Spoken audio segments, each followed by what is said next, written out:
Hey everyone, I'm Sison, and today we're taking a look at Tamron 70-180mm F2.8 lens.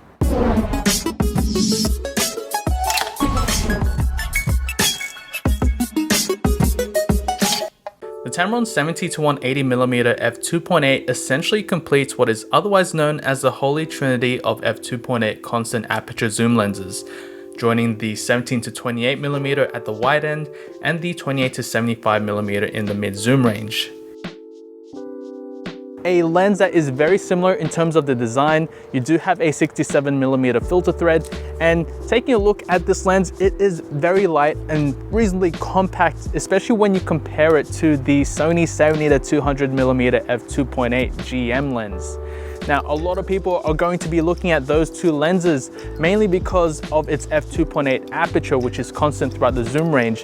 And to be honest, this is going to be a great alternative, mainly because of the price, and you do lose out in a bit of features. For example, it is a 180mm lens as opposed to a 200mm lens, but you still get that nice weather-resistant design, which is splash-proof and dust-proof on the mount of the lens as well as around it as well. And this is of course compatible with Sony's full-frame cameras like the A7 III that I have in my hand, and can also be used on crop sensor cameras as well.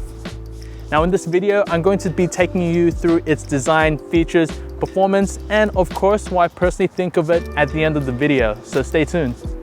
If you've used the Tamron 17-28 or the 28-75 lenses, you'd feel very much accustomed to how this lens handles in terms of its feel, with primarily a plastic build and rubber zoom and focus rings. There aren't any customizable buttons, nor are there any focus switches, but there is a lock switch to prevent any zoom creep. But to be honest, I didn't experience any during my time using it. It accepts 67mm filters like Tamron's other E-mount lenses, which is convenient, so I don't always have to change the size of my filters when I get a new Tamron lens. And it's also dust and moisture resistant, as evidenced by the rubber gasket on the mount of the lens. It is also weather resistant throughout the barrel of the lens and comes supplied with a plastic pedal type lens hood. The size of the lens does increase by about 3 cm when zooming in, and whilst in use there is a little bit of resistance on both the zoom and focus rings, which makes for better accurate use. The lens can be used on crop sensor cameras like the A6400, where the effective focal length will be 105-270mm.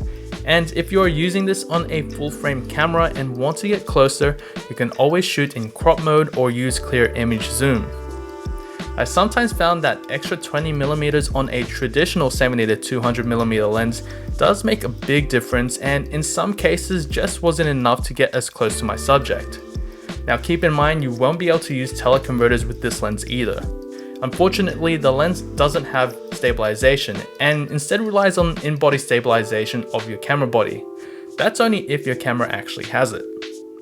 Now it's also quite interesting to note that the lens can focus as close as 27 centimeters when used in manual focus, but when used in auto can only focus as close as 85 centimeters, so if you want to get close to your subject, manual focus is the way to go. As you would expect, IAF and Sony's other focusing modes work well with this lens, and the good news is the focusing was fast and silent. That's also thanks to the VXD focus motor that Tamron has implemented within this lens, as well as other lenses in Tamron's mirrorless lens lineup. The focusing was accurate and was able to keep up with moving subjects, which is a big plus, especially if you intend to use it for something like sports and wildlife. Now the f2.8 aperture comes in handy when shooting in low light situations. It could also help isolate your subject from your background, giving you that nice and smooth out of focus blur, especially when shooting portraits. Now as you can see, you get some very nice bokeh balls, especially when shooting with this lens. For the price that you pay for this, it is incredibly sharp and handles chromatic aberrations very well. Up close you can see there is still a high amount of detail, which is quite frankly very impressive. So I was curious about the quality of the image, so I decided to print a photo of one of the crabs that I shot, and it turned out pretty well. This is the result of what it looks like printed on metal. Now there was some obvious vignetting and a bit of flare that I observed in some photos. Other than that, there really wasn't so much to complain about. Now if you're thinking about going with this lens, there are some obvious shortcomings when it comes to features, but the main thing is that the image quality is top notch.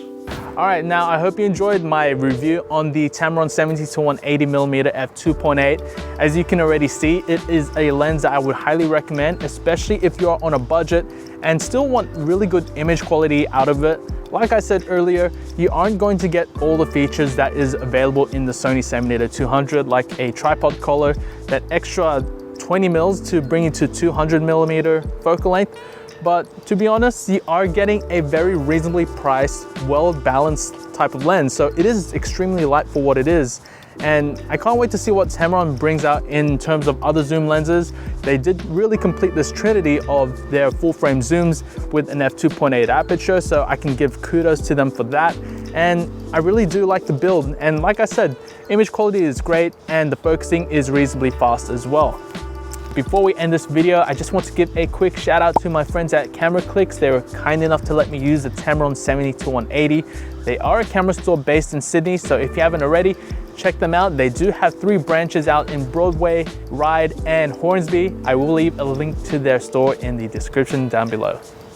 That's about it for me. If you have any more questions about this lens, please feel free to leave a comment down below. And remember to like this video and share it if you haven't already to anyone that will actually find this helpful. And of course, follow me on socials on Facebook and Instagram for more sample photos and photo updates of my daily life and of course, photo and camera gear. And until then, happy shooting and thanks for watching.